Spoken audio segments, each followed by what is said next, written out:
उससे तो कि मशीन है ना भाई, गलती से मशीन पलटी हो गया है। तो लेकिन उससे मैं ना भाई ऑपरेटर तो बच गया है, कोई दिक्कत नहीं। मशीन पलटी के होने के मोमेंट में ही ऑपरेटर ने छलांग लगा दिया बाहर, मशीन से ऊपर से नीचे कूद गया है। अच्छी बात है कि उसकी जान बच गई, उसको कुछ हो गया नहीं। लेकिन अंदाज़ा लगा सकते हो आप सोच सकते हो कि भाई अगर पहाड़ी इलाके में काम करते हो तो छोटी सी भी गलती कर दी ना भाई तो मशीन बहुत खतरनाक तरीके से मशीन गिर जाता है। लेकिन उस समय भी आपकी जान को भी बहुत ही खतरा हो जा सकता है ना भाई।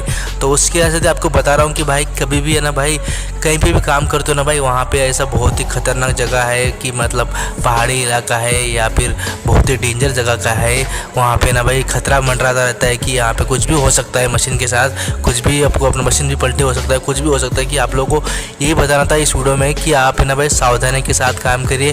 थोड़ा लेट क्यों ना हो जाए मशीन को चलाने में और काम करने में बहुत देर क्यों ना हो जाए, लेकिन संभाल कर काम करिए भाई। ये आपको बताना था इस वीडियो में, लेकिन संभाल कर काम करिए। ऐसे है ना भाई, आपको मशीन से ज़्यादा है ना भाई जान प्यारी है भाई। एक बार जान चलेगी ना भाई दोबारा कभी नहीं आएगा वापस दुनिया से। अगर एक बार